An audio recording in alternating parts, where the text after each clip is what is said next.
નમસ્કાર, સમાચારો સાથે હું છું હિના. આપ જોઈ રહ્યા છો જીએસટીવી. સૌપ્રથમ વાત કરીએ મહત્વના સમાચારની. તો હાલમાં એક મહત્વના સમાચાર મળી રહ્યા છે, તેના ઉપર નજર કરીએ. જામનગરથી મળતા સમાચાર પ્રમાણે આધાર કાર્ડમાં કેવાયસી અપડેટ માટે કેન્દ્ર પર લાંબી કતારો લાગી છે. આધાર કાર્ડમાં કેવાયસી અપડેટ કરવા જામનગરના 18 કેન્દ્રો ઉપર લોકોની લાંબી કતારો લાગી છે. લોકો ઠંડીમાં પણ લાંબી કતારોમાં ઉભા રહેવા મજબૂર બન્યા છે. સસ્તા અનાજમાં રાશન મેળવવા માટે આધાર અને કેવાયસી બંને કમ્બાઇન્ડ હોવું જરૂરિયાત છે. તો જામનગરમાં આધાર કાર્ડ અને કેવાયસી અપડેટ કરવા માટે લોકોની લાંબી કતારો લાગી છે.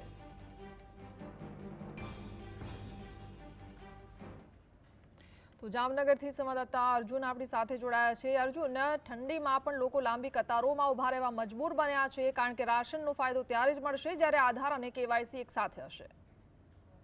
બિલકુલ એના દેશમાં જાણે કતાર કલ્ચર જે છે તે અત્યારે સાવ કોમન થઈ ગયું હોય એવું લાગે છે. ખેડૂતોએ જો તેમનો ચણસ વેચવી હોય તો તેમાં પણ કતારો લગાવી. નોટબંધી બાદ જે બેંકમાં કતારો ને હવે અત્યારે આધાર કેવાયસી અપડેટ કરાવવા માટે ત્યાં પણ કતારોમાં લોકો ઉભા છે. આ વાત હું એટલે કહી રહ્યો છું કારણ કે દ્રશ્યો હું આપને બતાવવા માંગીશ કે આ જામનગર શહેરના જે કલેક્ટર કચેરી ખાતે આવેલા ઈ ધરા કેન્દ્રના જે આ દ્રશ્યો છે કે જ્યાં સવારથી 5 વાગ્યાથી વહેલી સવારથી 5 વાગ્યાથી જે લોકો જે છે તે લાંબી કતારો જે છે તે લગાવે છે.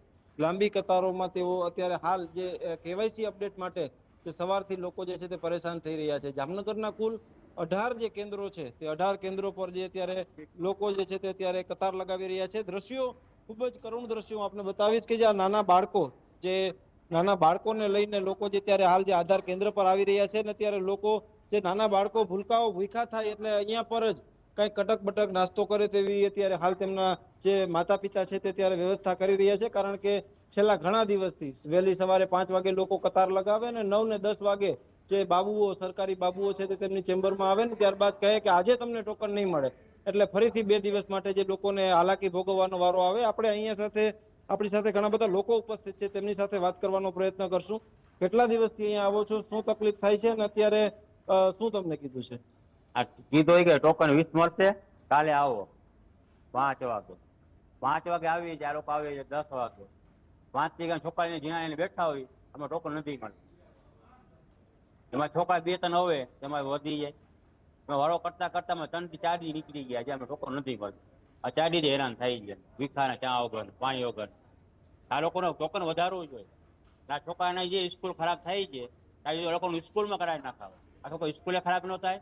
આ લોકો બચ્ચા ભૂખા ના અમારે પાણી વગરના. તમે જો છોકરા નાસ્તો કરતો હતો, 5 વર્ષનો છોકરો. આ સરકારની લાયક જ કહેવાય. બચારી ચાલુ નાસ્તા કરતા હોય. સરકાર શું ફરજ છે? તો સુવિધા દેવું જોઈએ, લોકો ના દેવું જોઈએ.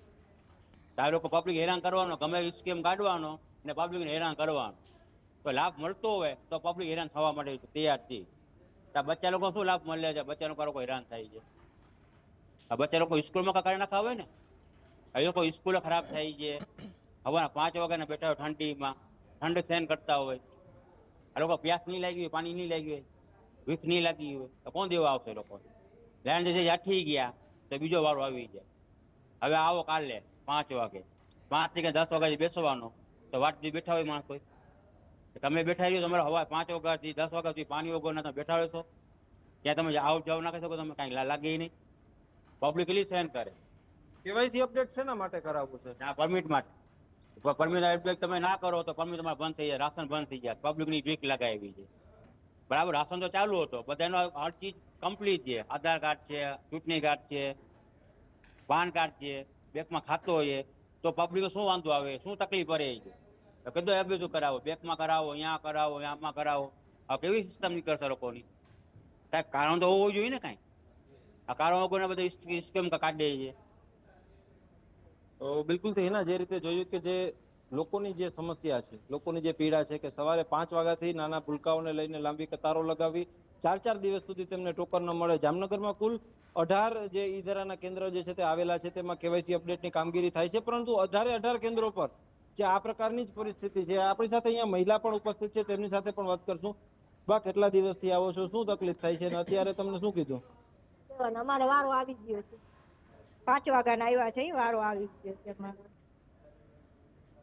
તો બિલકુલ થી જે માળી કહી રહ્યા છે કે જે તેમનો ત્રીજો ધક્કો જે છે તે આ છે. અહીંયા પર છેલ્લા 3 દિવસથી તેઓ અહીંયા પર આવતા 3-4 છોકરા ભેગા લઈને આવ્યા છે. એક વાળે 3-3, 4-4 છોકરા કેટલા દિવસથી આવો 3 દિવસ 3 દિવસ?